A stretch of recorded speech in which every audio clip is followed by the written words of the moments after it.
What's going on, guys? It is Friday, and that means the Movie Idiot Show every Friday at 9:30 Central Standard Time. We do it. And what is the Movie Idiot Show? Well, the Movie Idiot Show is me, your movie idiot. My name is Mike, and I get on here and talk to you guys about movies, movie news, TV news, entertainment, all that kind of stuff. And yeah, so that's pretty much it. What does that mean? Well, it means that I'm going to go over some topics of the week, and you guys can comment below on those topics. There's also some other things you can do to interact with the show, because this show is interactive. So a couple of those things that you can do. As you can see, I'm on Facebook, and I'm on Twitter, at MovieIdiot1, so you can find me there. Also, if you'd like to send in, I'm doing this now, it's kind of a new thing. I want to open up having you guys sending in main topics. So if you want to send in your main topics, or main topics for the show, do that via email. themovieidiot@gmail.com is probably the best way to do that. So themovieidiot@gmail.com to send in main topics. I want to open that up for all of you out there to be able to send in your main topics, because basically I just go through the main, headlines of the week or whatever, but you guys can pick main topics for me to talk about too. So that's probably a good way to do it. Themovieidiot@gmail.com. Send in your requests for main topics. I'll go over them, and if I like it, it'll be a main topic for the show. So we're going to be doing that from now on. So that's another thing you can do. Also, you can obviously send in tip topics. You can see the little thing up here on the top there.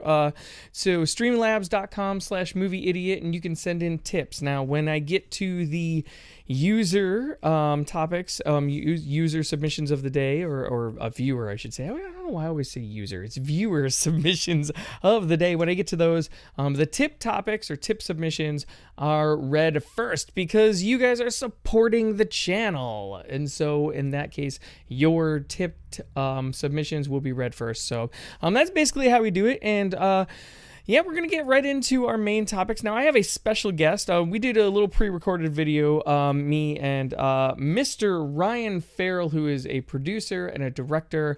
So I ran by all the main topics by him last night. So we're going to get right into the main topics. So take it away, last night, me and Mr. Ryan Farrell. All right, guys, I'm joined today by producer, director, Mr. Ryan Farrell. He's my guest today, and he's going to go over with our topics with us today. So say hi, Ryan. What's going on? How's it going? Good, man. Good to see you. Good to see you, sir. And thanks for jumping in on the show, man. I really appreciate it. Yeah, no problem. It's going to be a pleasure. All right. We'll do more of these. Yeah, definitely. All right, we're going to go over some of the main topics here. So we're just start right off the top here. So first main topic of the day is the Wedding Crashers sequel. So if you may or may not have known, the director of Wedding Crashers was interviewed recently, and he kept saying how everybody keeps hitting him up about Wedding Crashers sequel, and how they don't have a script, and they're not really there for it yet, and he wasn't really interested in doing it. But then he followed that up with 10 years later, when he was asked again, and he started thinking about it, and he's like, well, I'd be curious on what it would be like for guys in their late 40s who end up being single again and have to go back out into the world, and what a weird, difficult challenge and story that is. And as long as there's a real story in the middle of it, maybe it can move. So my question to you, Ryan, is what do you think? Do you think there's a market there for a Wedding Crashers sequel, or do you think maybe, maybe not so much? Time has not been kind to Wedding Crashers. Yeah. What do you think, man? Give me your thoughts. Wedding Crashers, in 2005, Wedding Crashers was one of the biggest movies of the summer. Wedding Crashers outgrossed Batman Begins. Really? So, yes, I think in domestic revenue, the original Wedding Crashers outgrossed Batman Begins. That's awesome. So, to capitalize on the success of that, that would have been sensible 10 years ago. Mm-hmm. But in today's world, who knows? It depends on what the director, David Dobkin, was getting at, is it still a relevant story? which it can be if he does frame it as a, if you take that midlife crisis route, Yeah. which also I think might end up making for a more endearing movie too, Mm-hmm. to take these guys who, sure, 15 years ago in 2005, they were, the funny womanizing guys going to the weddings all summer and Yeah, yeah. chasing tail and all that, and then they fell in love, and Yeah. now, okay, so their relationships didn't work out. If they want to go that route, fine. But say they go, I mean, I'm a huge fan of movies like City Slickers, Okay. and I mean, more or less American Beauty. You could say what you want about Kevin Spacey now and how Mm-hmm. weird it is to maybe watch that movie Yeah. knowing what we know now about Kevin Spacey. Yeah. But those kind of like midlife crisis domestic comedies Mm-hmm. that can actually have a heart, and then take something like Wedding Crashers where you can throw in the sex comedy and the crude humor that made its. I mean, Wedding Crashers was also, it was kind of the pinnacle of the resurgence of that sex comedy Yeah. when you had American Pie in '99, which kind of brought it back. Oh And yeah. then studios were trying to do American Pie 2, Road Trip, Euro Trip, Yep. Yep. Wedding Crashers, Waiting, 40-Year-Old Virgin. Yep. All of them were just Well, and I really think coming too, out. piggybacking 40-Year-Old Virgin on it, I think those two, like Wedding Crashers and 40-Year-Old Virgin, really kind of were the pinnacle of that, in my opinion, in that resurgence. Like, Yeah. I thought those two movies Yeah. stood out a lot. And Yeah. so, but anyway, keep going. Sorry. No, you're exactly right. And that was the pinnacle, was 2005.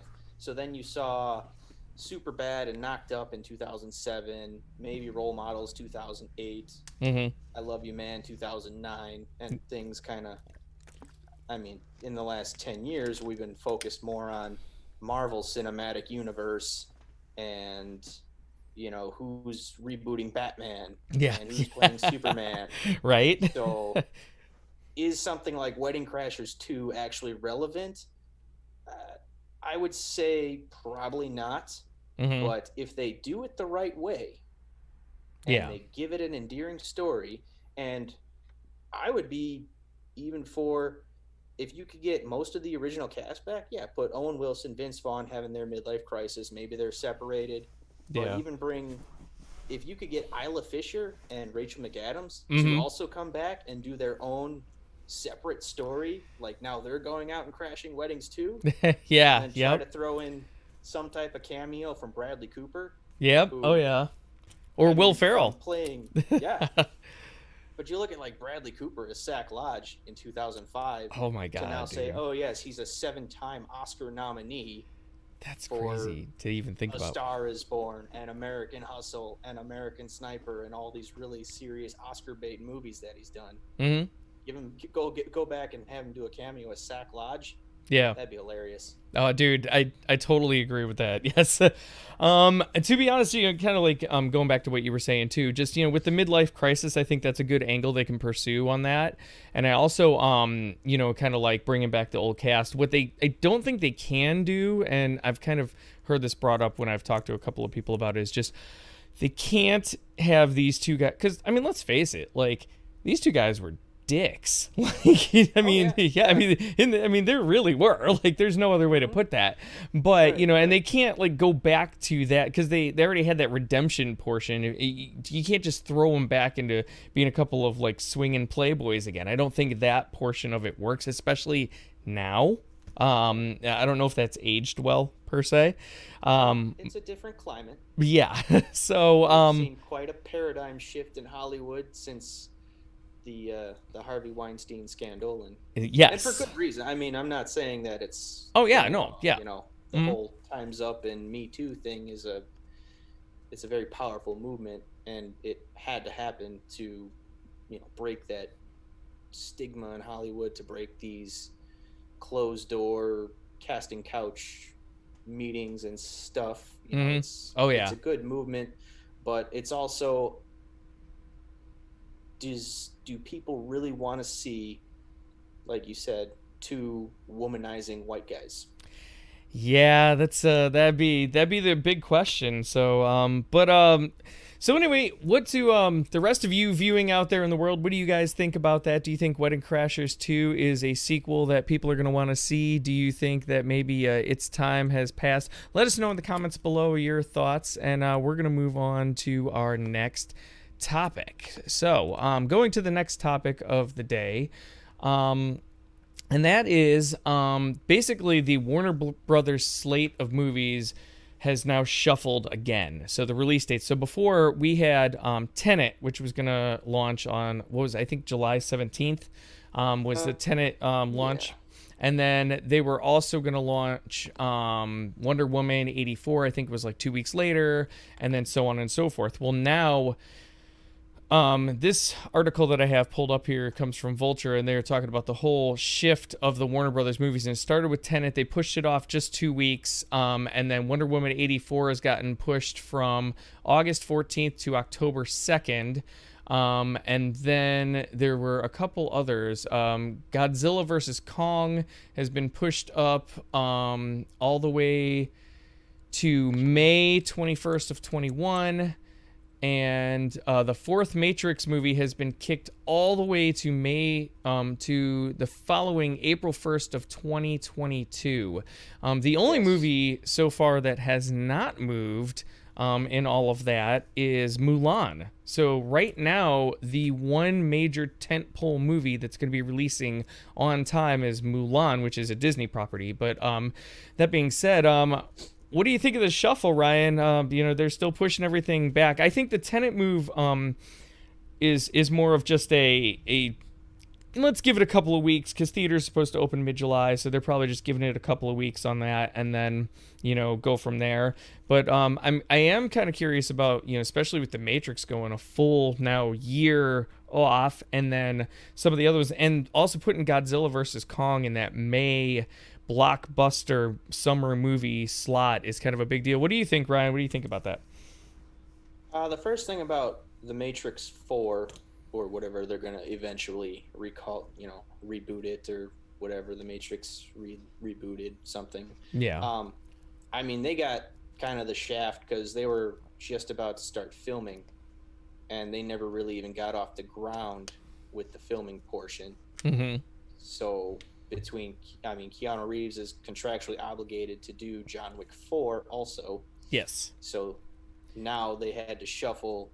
I mean, that's just the legality of things in Hollywood, where now Keanu Reeves, who was going to do Matrix 4, then John Wick 4, now is doing John Wick 4. Which, if I'm not mistaken, weren't those movies supposed to drop on the same day?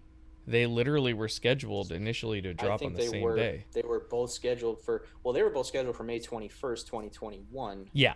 Yeah. So now Godzilla vs. Kong took that spot. Yeah. But May 21st, 2021, that would have been Keanu Reeves Day. That would have been pretty amazing. Cool. I still don't think that would ever actually happen, but yeah. So and then the whole thing with Tenet, that's kind of fascinating, because Christopher Nolan was very, very adamant about not moving. Mm-hmm.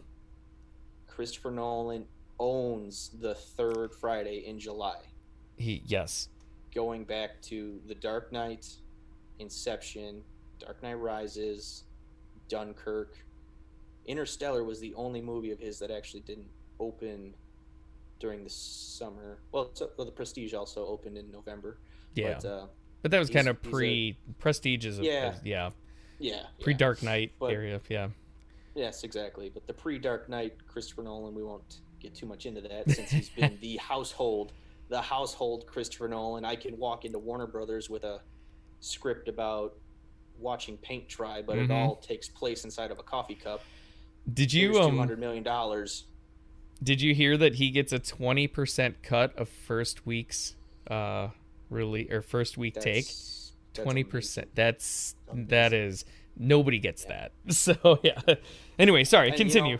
No, totally more power to him. Christopher Nolan, totally one of my favorite filmmakers of all time. I love what he's accomplished, especially when you look back to his beginnings.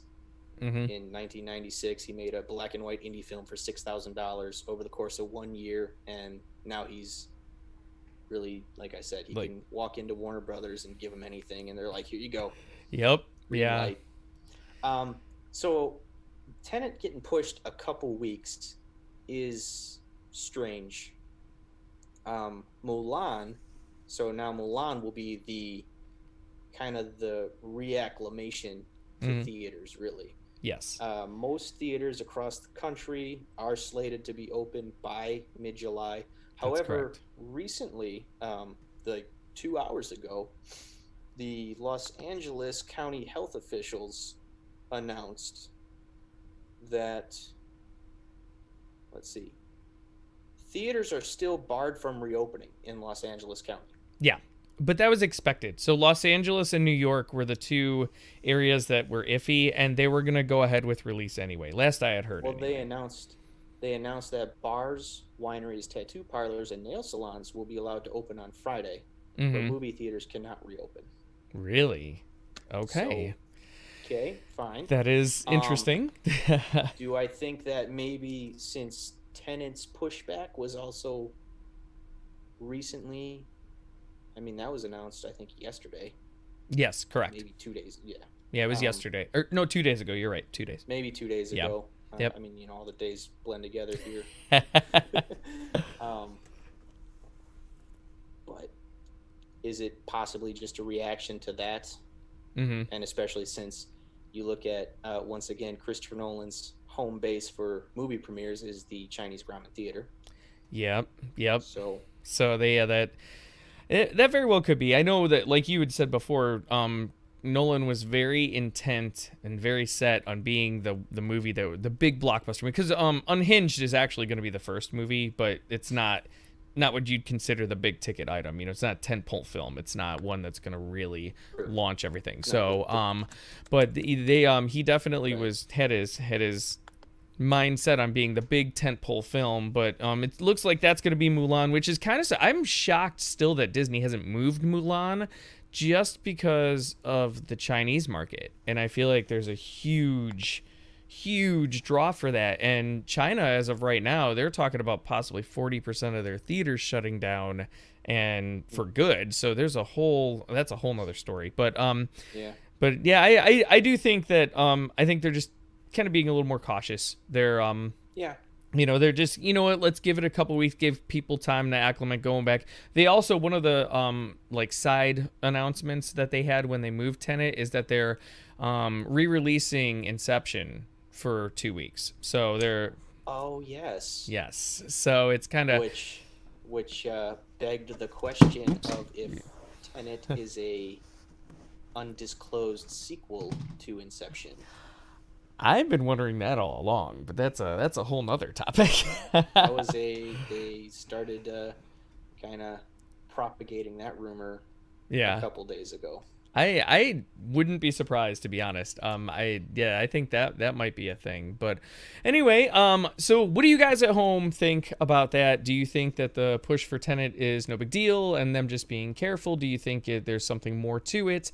Let us know in the comments below your thoughts on that, and we're gonna move on to the next topic that we have. So third topic of the day, kind of related. Cineworld confirmed July reopening of all movie theaters and set dates for US and UK. So Cineworld is the second largest movie theater company in the world, to AMC being the first. And in a statement today, Cineworld outlined scheduled reopenings across 9 markets, with the US, UK due on July 10th, Czech Republic to go on June 26th, and Slovakia and Poland and Bulgaria on July 3rd. So basically, now Cineworld also owns Regal and a few other large cinema chains as well. So they're going to be opening again. The major reopening is that, like I said, that first date of July 10th for the US and UK and some of the bigger areas. So my question to you is, do you think they're ready? Do you think they're ready, Ryan? Is it time? Are we ready to, jump into the theaters yet? Do you think that's smart? Or do you think that, maybe everybody's jumping into the pool a little early? I know that, some areas of the country and the world, things have gone down and they're great. And some areas it's spiking back up. What do you kind of think as far as, should they or shouldn't they, or what is your take on that? Well, my take is people are free to do what they want. Mm. And if you want to go to the movie theater and wear a surgical mask or an N95 breathing mask and latex gloves, and if theaters want to install whatever in their software so you can't purchase, if you're a party, you could purchase seats next to one another, but then the two seats flanking that are now also going to be sold out. I mean, it's up to the consumer, Yeah. Yep. Yep. and that's what it comes down to. I mean, in America, we have that choice. Do you want to go to the movies and possibly contract an illness? I, I don't know. Yeah. Yeah. I Yeah. personally, I personally don't. I don't. I would like to see Tenet in a theater, Yeah. so I'm sure I will see Tenet at some point in the theater. But I mean, I'm someone who used to go to the movies once a week or once every other week, and you know, on average, I see 40 movies a year in theaters. Am I going to go back to doing that? No, not now. Yeah. Yeah. But Tenet, yeah, I'll try to Yeah. make time to see Tenet. Mulan, I could wait for Disney Plus. Yeah. Yeah. You know, Yeah. So so I'm. Oh, go ahead. I'm sorry. it's just that's just what it comes down to. And there's so many different things in the news with between the civil unrest and the Mhm. pandemic that a lot of people have forgotten about. But Yeah. we won't get into that. No. Um,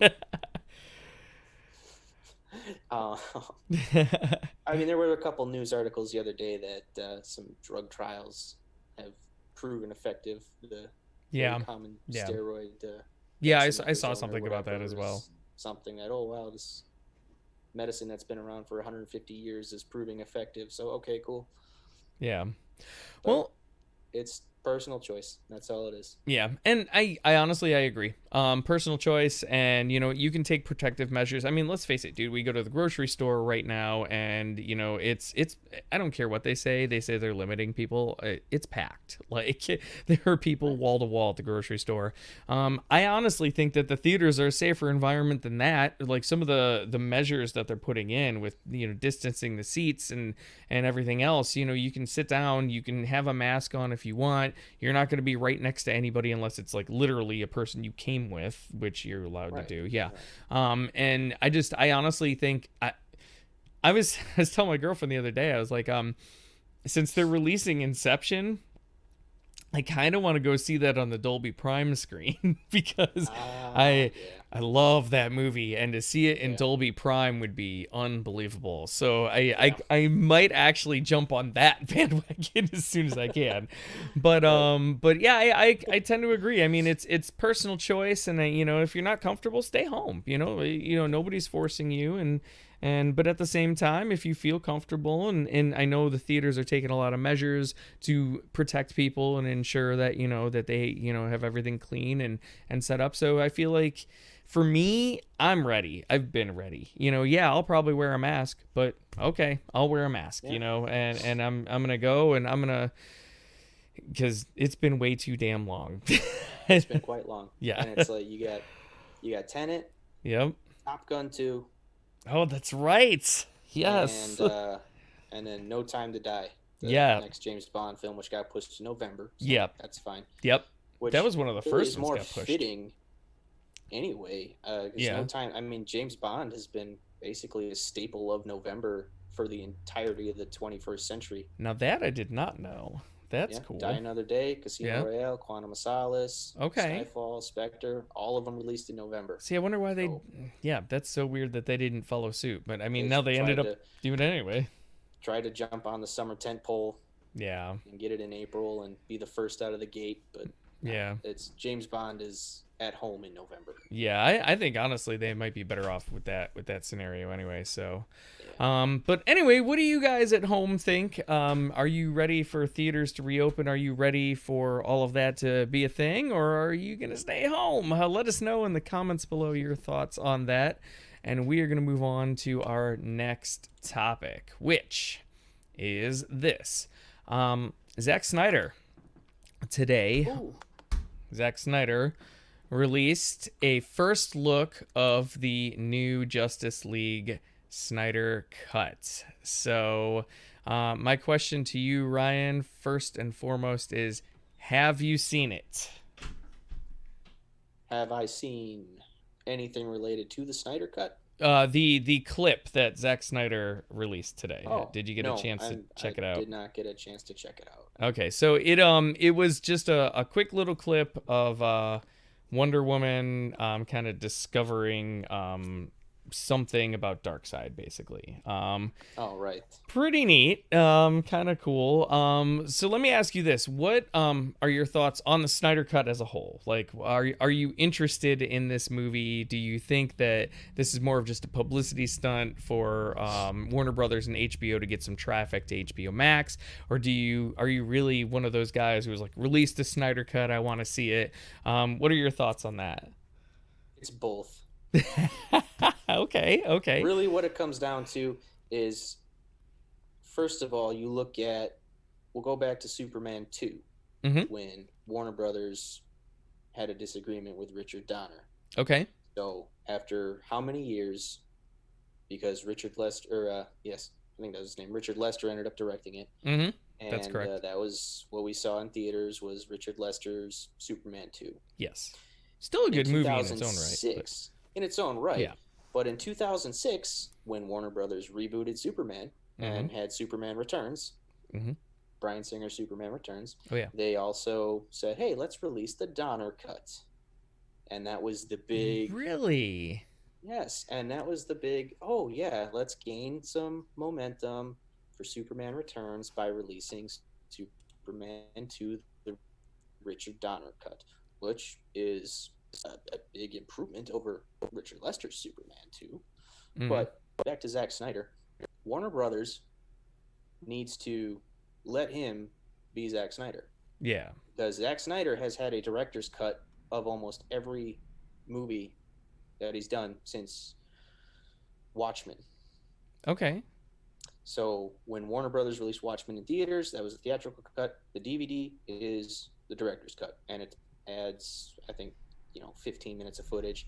When Mhm. Sucker Punch came out, the version in theaters was PG-13. The Sucker Punch director's cut is R-rated, adds footage. Okay.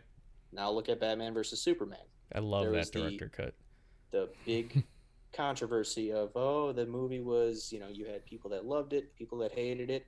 It was good. I thought Batman versus Superman was good. I didn't go crazy over it, but I'm also not losing sleep over it. Yeah. Yeah.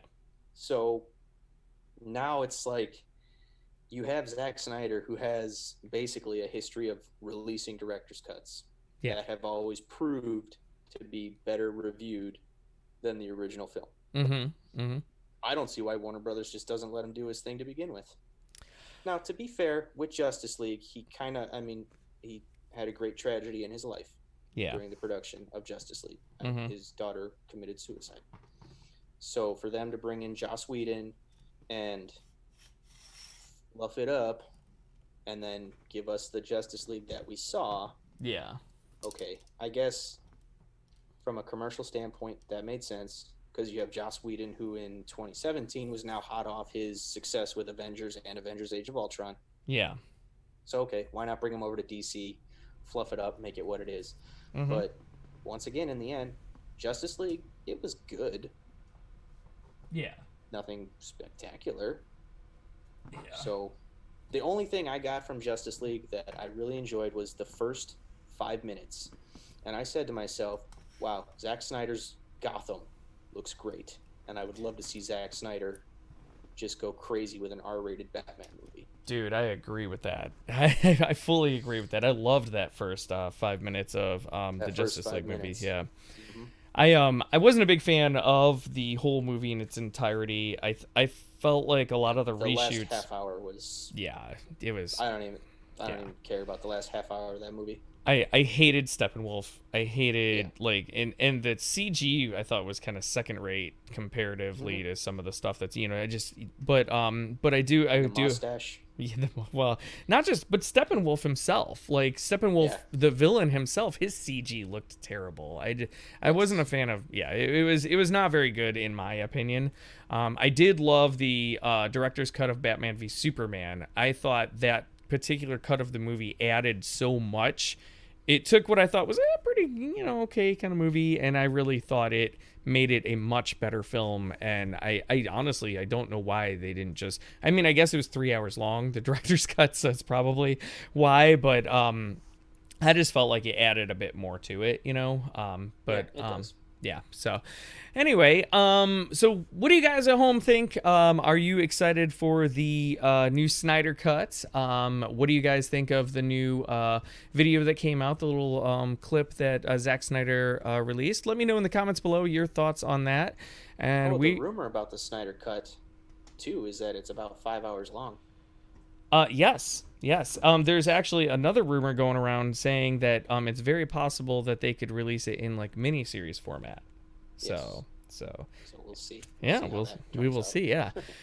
So anyway, let us know in the comments below what you guys think, and we're gonna move on to our next topic here. The next topic is this one.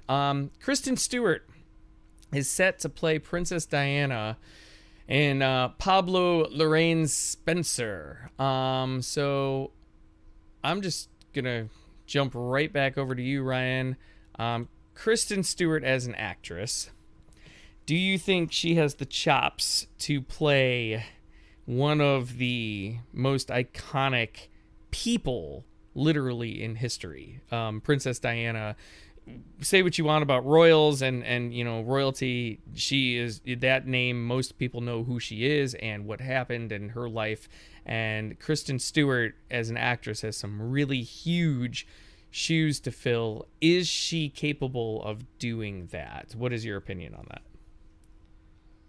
So, as it stands, the last movie that I was able to see in a movie theater was Kristen Stewart's Underwater. Okay. Yep.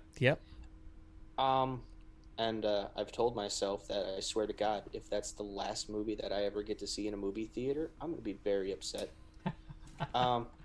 Look, the movie itself is fun. Okay, I liked it. I really did enjoy Underwater. Yeah. Not because of Kristen Stewart. I don't dislike Kristen Stewart. I'm not a Kristen Stewart hater by any means.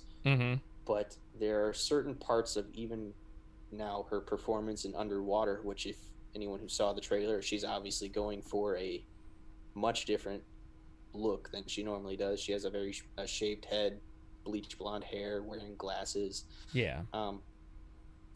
Playing like an engineering nerd or something like that. Fine.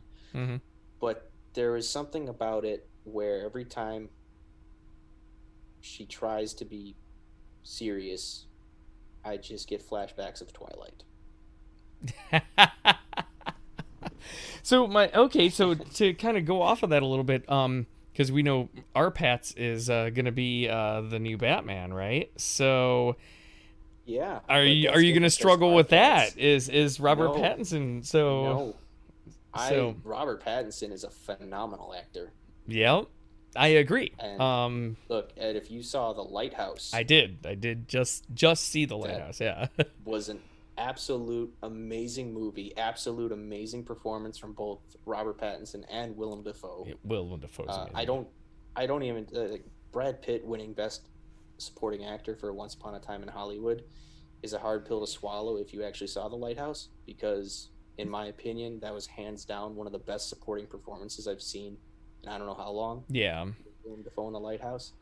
But back to Princess Diana and Kristen Stewart. Yeah. Robert Pattinson went off on a completely different career path than Kristen Stewart. And she kind of always she never really was able to shake that image. Looking at her career before Twilight, I mean, the first time I ever saw her was in Panic Room.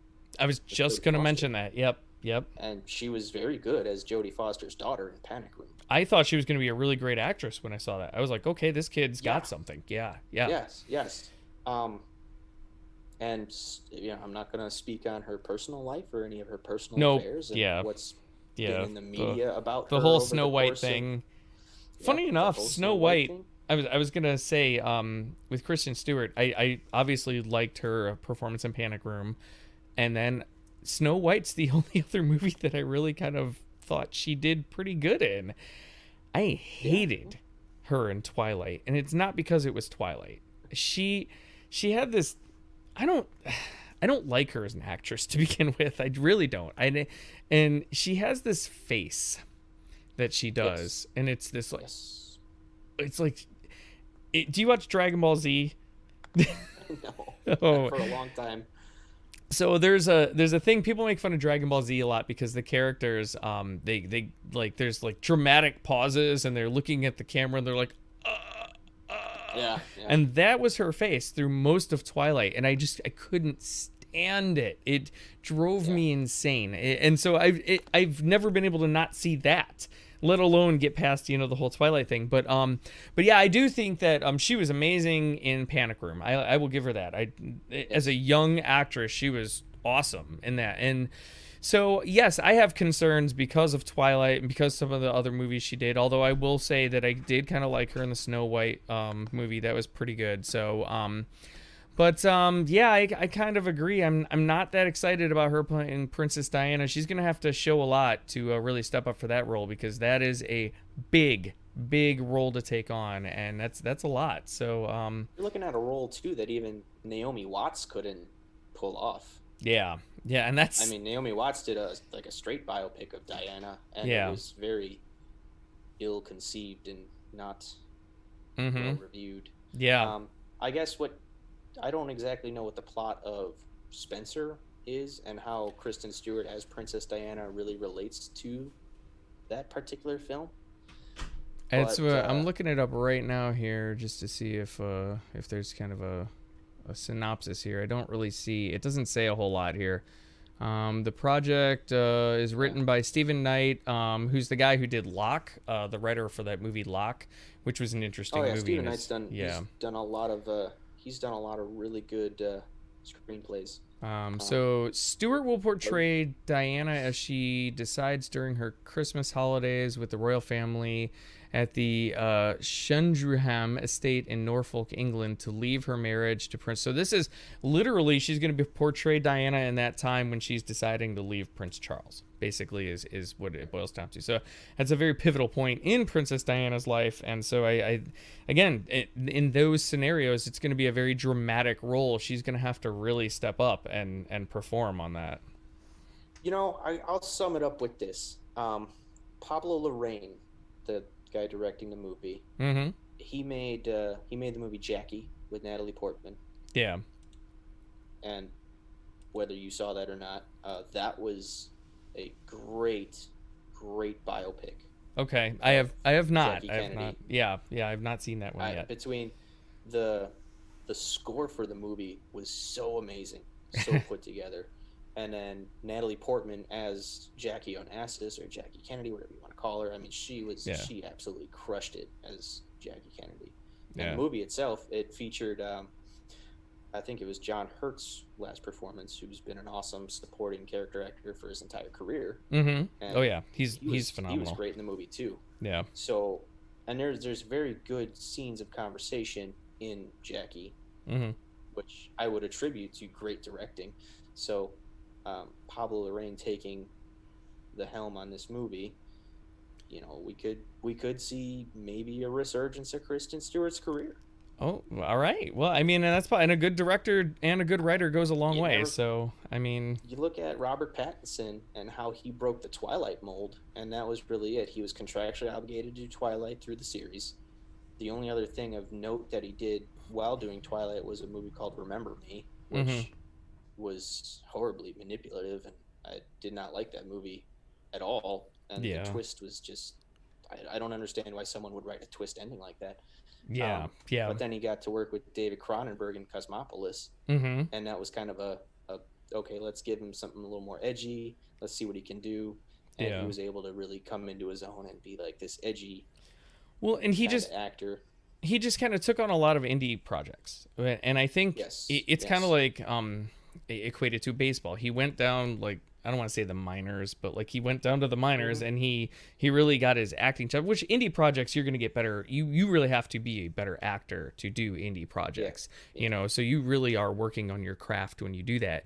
And I think he really took it personally that he was, Twilight boy, and he didn't want to be that guy. The first movie I can remember seeing him in after Twilight was Water for Elephants, which he was Oh opposite Reese yes, I forgot Witherspoon. about Water for Yeah, Elephants. I actually liked that That was movie. good.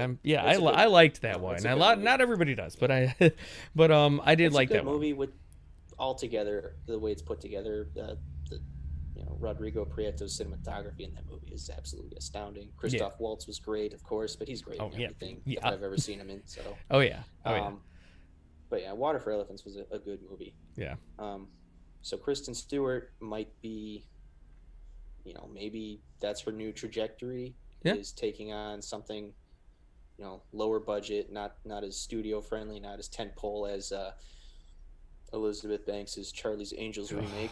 That was an awful movie. That was really bad. Well, I couldn't do it. I didn't. I Nope. I suffered through it, but man, I was predicting the whole thing as it went along. It was very predictable. Once so. again, it's just it's not as if it's not as if McGee's Charlie's Angels was that much more accomplished, but No, not at all. And I mean, well, and Charlie's Angels is a very simple concept. So, but anyway, moving. All right. So, what do you guys at home think? Do you guys think that Kristen Stewart will be able to take on this role of Princess Diana, or do you think she's gonna flop? Let us know in the comments below your thoughts on that. All right. So my only comment towards that is just everyone remember how you felt when you first heard that Heath Ledger was going to play the Joker. Oh, true. Very true. And everyone said, "Oh, Heath Ledger." Dude, that And goes. what was that? The Joker. Little side topic here. The Joker is that role where everybody who Jack Nicholson, really, and then he crushed it, and then Heath Ledger, really, and then he crushed it. Jared Leto, you can say what you want about it. He made it his own role. I'll give him that. He wasn't given the opportunity. Yeah, I did love all the screen time with him and Harley Quinn. I thought were great. Like him and Margot Robbie. I thought that was great. So, and then obviously the most recent one, that was phenomenal. So, yeah, but the Joker's that role. I feel like anybody who takes it on is, oh, he can't do that, So, and then so anyway, all right. So we got one more topic. I'm gonna bring you in on this topic. I have this weekly thing, so on the show where I cover this website called, I don't know if you've ever heard of it, called We Got This Covered. Oh yeah. So I call this the We Got This Covered Lie of the Week, because if you know if We Got This Covered, they make up shit. They make up shit all the time. So the We Got This Covered Lie of the Week is Spider-Man 4 will reportedly introduce 2 iconic villains to the MCU.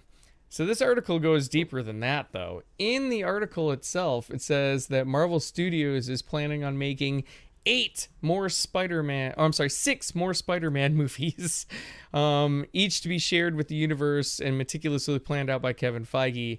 And then it goes on to say, and this is always my favorite part of We Got This Covered stuff. They always say, according to our intel, which comes from the same sources that told us that Disney was working on this remake of Bambi and Robin Hood, which, by the way, I haven't even heard of that either, months before either was officially confirmed. Dude, this site is the worst. It is the absolute worst. But I'm going to bounce this off of you. Do you think there's any validity to the fact that Spider-Man 4 will be introducing 2 more iconic villains to the MCU? And on top of that, do you think there's any validity to Marvel going to be doing 6 more Spider-Man movies? So the funny thing about this is, if you recall Mark Webb's failed Spider-Man franchise, which I personally love those movies. I thought Andrew Garfield was an awesome Spider-Man. The Amazing Spider-Man and The Amazing Spider-Man 2. A lot of people did not like Amazing Spider-Man 2. I loved Amazing Spider-Man 2. Really? See, Loved it. Andrew Garfield I thought was great. It's the villains I Yes. wasn't that big of a fan of in number 2. But No, Jamie Foxx as Electro, no, that was not the best choice. yeah. But Dane DeHaan as Green Goblin would have been a phenomenal villain for the 3rd movie. Oh yeah. Oh yeah. Absolutely phenomenal. Yeah. And especially with the chip on his shoulder after the ending of Amazing Spider-Man 2. I mean, that was an ending that really grabbed. I mean, it gripped me Mm-hmm. in Amazing Spider-Man 2 Yeah. when the web is reaching out and it creates the hand, and he just Yeah. yep, Yeah, that scene, that one yep, scene is definitely yep, one of those moments, yep, Yeah. yep. Like yep, they just did that. I will give They you just that. did that. If nothing else for that scene, that was phenomenal. But But yeah. even the very ending, when the kid walks out, because now Paul Giamatti's got the rhino suit or whatever, Yeah. and the kid walks out and I puts the forgot mask about the on. rhino suit. Yeah. And Yeah. then, then finally Andrew Garfield comes back and says, "Why don't you let me take it from here or something?" And it's like, boom, here we go. And then you got "It's On Again" by Kendrick Lamar, which I love the fact that Kendrick Lamar was nominated for an Oscar for Black Panther when kind of the cadence of the song is the same cadence he used for "It's On Again" from The Amazing Spider-Man 2. Oh, Eh, I never my noticed my that. it's my opinion. It might be wrong. Who knows? Yeah, well, I But mean, it's probably just like producers nowadays all kind of run on the same beats anyway, and yeah. it's kind of a thing. But So, that was it. I mean, that ending, I was like, yes, I can't wait for Amazing Spider-Man 3. mhm. Now, the thing about that was, so back to our little Marvel thing with they're making 6 more Spider-Man movies. Sony Pictures originally intended to do a sprawling franchise like that, Yeah, where they were going to take Andrew Garfield's Spider-Man and they were going to introduce the Sinister Six, mm-hmm. and then that was going to be his struggle. That was going to be his, den of villains for. I'm pretty sure they wanted to do 6 movies altogether Yeah, in Mark Webb's Amazing Spider-Man series. or maybe roll it into the So Sinister Six after that. So, I mean, I know they're there's rumors that they're yeah, thinking about or trying to do Sinister Six right now, but I right. don't know if that's gonna come to fruition or not. But they're So kind of really, it's they kind of teased it a little bit with the new Morbius trailer because you saw the Vulture oh show yeah, up in there. So I mean, it's mm-hmm. it's possible. But anyway, what do you guys think at home? Do you think that there's any validity to the newest rendition of "We Got This Covered's" bullshit, or do you think that they're full of shit? yeah, Like ninety yeah. percent of the time they are. Let me know in the comments below your thoughts, and we're gonna say goodbye to Ryan. Ryan, thank you for coming on the show, man. I appreciate it. Hey, And thanks for having me. It's great to be here. oh, dude, awesome, man. All right, and yep, Yeah. we're gonna say goodbye to Ryan and move on with the rest of our show for today. Oh, sorry. Works better with the microphone. And we're back. All right. So, again, I want to thank Ryan for joining me last night. He was an awesome guest and very knowledgeable. Like I said, producer, director, and obviously had a lot of great things to say about our topics today. So, what did you guys think about all the main topics today? Again, let us know in the comments below your thoughts on that. And it is time now to get to our tipped topics, the tippity top tip topics. So tip topics on the show, you send in your questions or comments to streamlabs.com/movie idiot, and that's how you submit your tipped topics. So again, viewer topics that are sent in via tip submission get bumped up to the top of the list, and you guys get your topics and questions read first. And you also, and more importantly, help support the show, help support everything that you're seeing here. And yeah, so if you want to do that, again, one more time, tip topics, you can send those to streamlabs.com/movie idiot. That's the way you send in the tip topics. And we are going to get to our first tip topic. Well, our only one for today. We have one, and it's from Mr. Potato Head. And Mr. Potato Head tipped $1. So thank you, Mr. Potato Head. I appreciate that. And Mr. Potato Head asks, have you heard that Sir Ian Holm has passed away? What roles of his will you remember most? So, yeah, if you haven't heard, this is fresh news today. Sir Ian Holm, who you may know him from a little movie called The Lord of the Rings. He played Bilbo Baggins in The Lord of the Rings. So he was the older hobbit, the one who initially had the ring, if you're not familiar. Bilbo Baggins, he played that role very well. Amazing actor. He's been in quite a few different movies. He has an acting career. I looked up his IMDb. His acting career goes all the way back to the 60s, believe it or not. So he really does have a sprawling acting career. But you're going to see a couple of images pop up here on the screen, and those are my two favorites. So Bilbo right here, this is Bilbo Baggins from Lord of the Rings, and this one that's popped up here, that is the role he played in the Bruce Willis flick The Fifth Element. And he played the priest in The Fifth Element. And those are my two favorite roles from him. I actually prefer his role in The Fifth Element. I think it's amazing. He really helps tie that movie together, and he does such an amazing job. And his rapport, of course, with Bruce Willis in that movie is phenomenal. He's such a great actor, and he's going to be sorely missed. But yeah, those are my two favorite right there. So again, Lord of the Rings and of course The Fifth Element were my two favorites. And I want to thank again Mr. Potato Head for sending in that tipped submission. Again, when you send in tip submissions, you help support the channel and support the show. And of course, then you get your questions and comments read first and foremost, which is very important for you.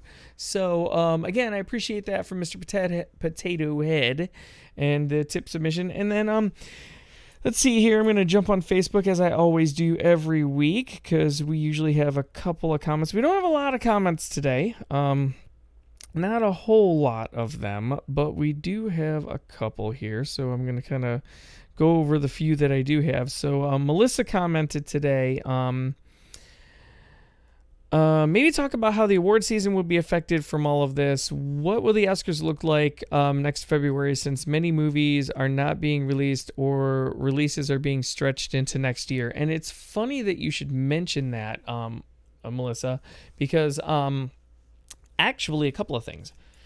Thing number one is the year Oscars are not going to be in February this year. They're going to be in April. So they've moved the Oscars from February to April this year. They're also obviously extending that deadline then, because usually it's movies to the end of the year, and that's how they do that, that are eligible for Oscars.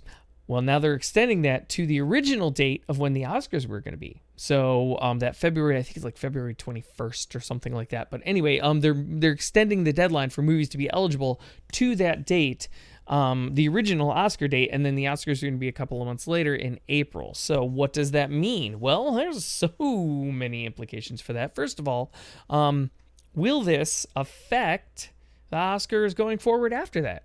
Are the Oscars simply just going to be in April every year? Or are they going to go back to February? That's a big... excuse me. Hello, you guys. Live show. Yeah, here we go. That's a very huge question on whether the Oscars is going to return back to that February date or not. So yeah, and that's a big thing. Another thing that the Oscars have announced, in the same announcement, they announced that they're going to be taking steps to being more inclusive, and they're going to be starting to have inclusivity guidelines for movies to be considered for Oscar nominations or Oscar, eligibility. That opens a big can of worms. What are those inclusivity restrictions going to be? Like, I had heard, somebody saying, if you do a movie about a bunch of white people from the South, does that automatically exclude you for Oscar consideration? That's a big question. I've also heard that more than likely the eligibility requirements, so to speak, are going to be very minimal. It's just to have some inclusivity on your staff and in your movie in some way, shape, or form. That's basically what they're looking for. There are some guidelines from I don't remember what Britain's England's version of the Oscars are, but they have some inclusivity guidelines, and if you go over them, they're not very stringent at all. So I mean, if it's not a stringent thing and it's not going to exclude a movie, whose content is based around having a bunch of people who are not, where it's not considered inclusive, but then they can have, they can make up for it on their staff on the back end, then should be fine, So I don't foresee any issues with that, but it really depends on, what those guidelines are going to be. So I'm very interested to know that as well. So those were the two kind of big announcements that we had from the Academy this week. So thanks for asking that question, Melissa. I appreciate it. So, and then looks like I got one other comment here.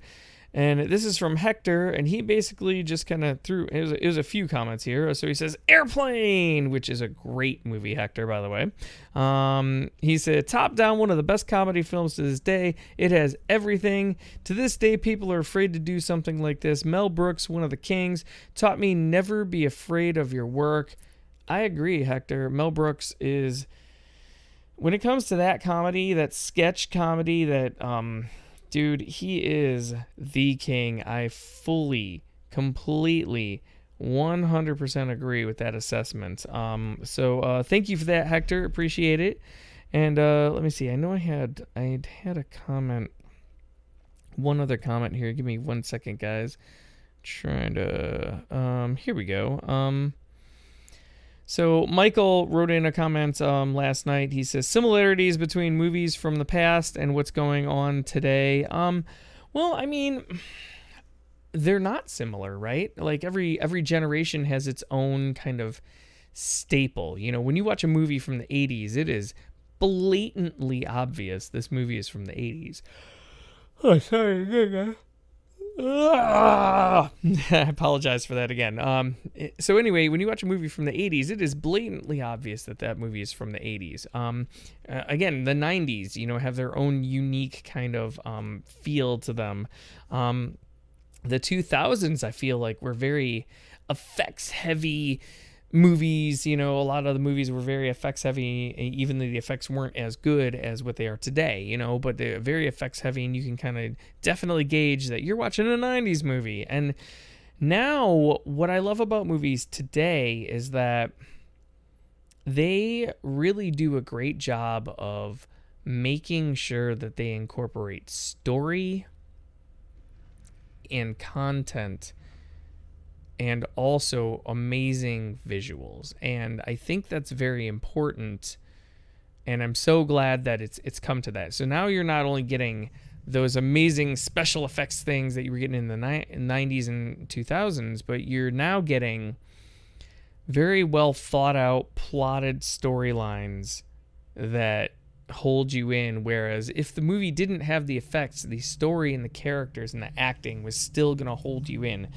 And I feel like that's important, and it's one of the things that I love, especially about like the Marvel movies and comic book movies nowadays, because they really go above and beyond to do that. So, yeah, I mean, I think that's some of the things that I like about today's movies, but as far as similarities to movies to the past, I don't know if there's a whole lot of similarities. Just again, every decade kind of has its own stamp, of movies and what they do. So that's kind of how I take that, and yeah. So and that's gonna be it, guys. It looks like that's all of our comments and topics for today. So I want to thank everybody who commented and wanted to talk about something. Obviously, again, very important. I want to